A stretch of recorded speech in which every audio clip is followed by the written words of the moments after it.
Joseph Rouletabille es esperado con impaciencia.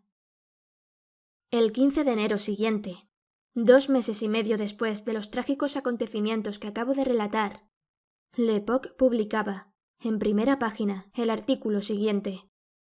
El jurado del Sena está llamado a juzgar hoy uno de los procesos más misteriosos que existen en los anales judiciales. Jamás un caso ha presentado tantos puntos oscuros, incomprensibles e inexplicables. Y sin embargo la acusación no ha titubeado en sentar en el banco de los acusados a un hombre respetado y querido por todos los que lo conocen. Un joven sabio, cuya existencia ha sido toda trabajo y probidad. El arresto de Robert Darzac ha despertado una unánime protesta. La Sorbona ha proclamado su fe en su inocencia, y el padre de la víctima sostiene que la justicia comete un terrible error. Si Mathilde Stangerson pudiese hablar, nadie duda de que se presentaría ante los 12 jurados del Sena para reclamar por esta acusación de quien iba a ser su esposo, y que hoy la acusación quiere mandar al cadalso. Esperamos que muy pronto Mathilde Stangerson recobre la razón, eclipsada momentáneamente por el horrible misterio del Glandier.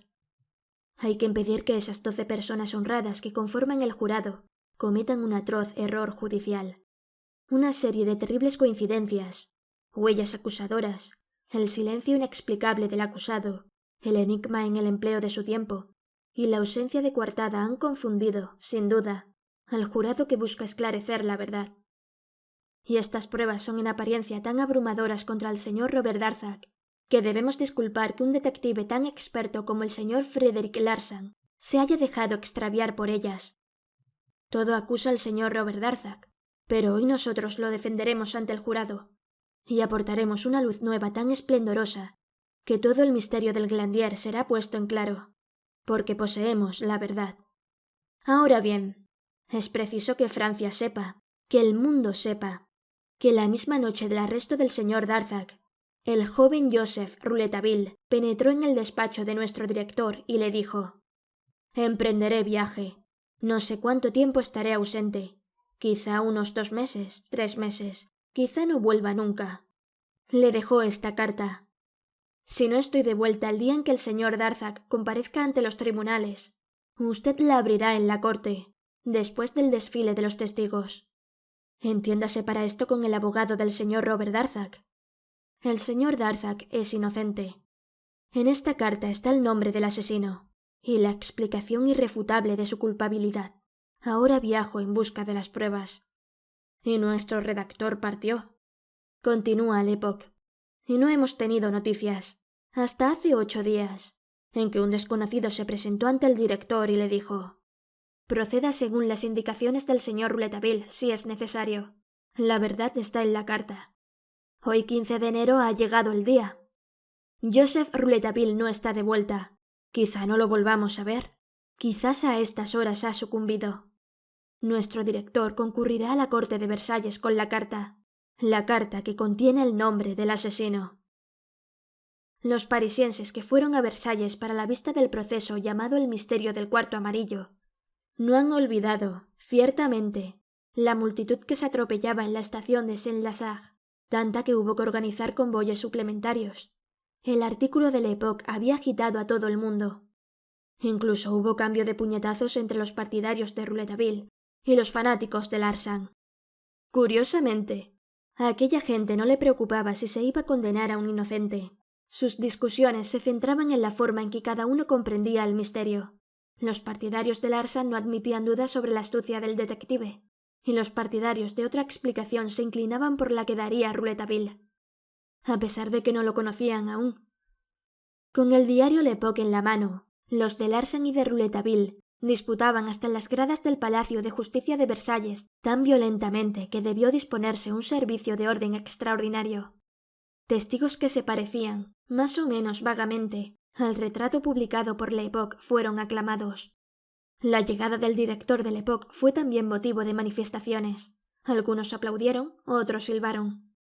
En la sala del jurado, el proceso se desarrollaba bajo la presidencia del señor de Rocoux, un magistrado imbuido de los prejuicios de la gente de toga, pero fundamentalmente honrado. Se había llamado a los testigos. Yo figuraba entre ellos, naturalmente, como todos los que de cerca o de lejos habían tenido relación con los misterios del Glandier. El señor Stangerson, que parecía haber envejecido 10 años. Larsan, Arthur William Rains, rojo como siempre. Santiago, Matthew, esposado entre 2 gendarmes. La mujer de Matthew todo llorosa. Los Bernier, las 2 enfermeras. El mayordomo. Todos los sirvientes del castillo. El empleado de correos de la oficina 40. El empleado del ferrocarril de Epinay. Algunos amigos del señor y de la señorita Stangerson. Y todos los testigos de descargo de Robert Darzac. Tuve la suerte de ser oído entre los primeros testigos, lo que me permitió asistir a casi todo el proceso. No tengo para qué decir que el público se apiñaba. Había abogados hasta en las gradas de la corte, y detrás de los magistrados, con toga roja, todos los tribunales de las inmediaciones estaban representados. Robert Darzac apareció tan tranquilo en el banquillo de los acusados, entre los gendarmes, que un murmullo de admiración más que de compasión lo saludó.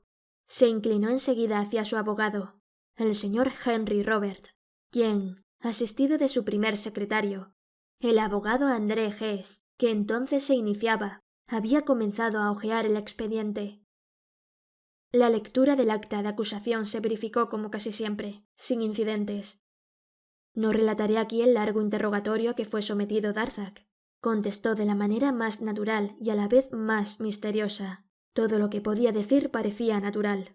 Todo lo que calló parecía terrible para él, aun en los ojos de los que creían en su inocencia. Su silencio sobre los puntos que conocemos se levantaban contra él, y parecía perderlo.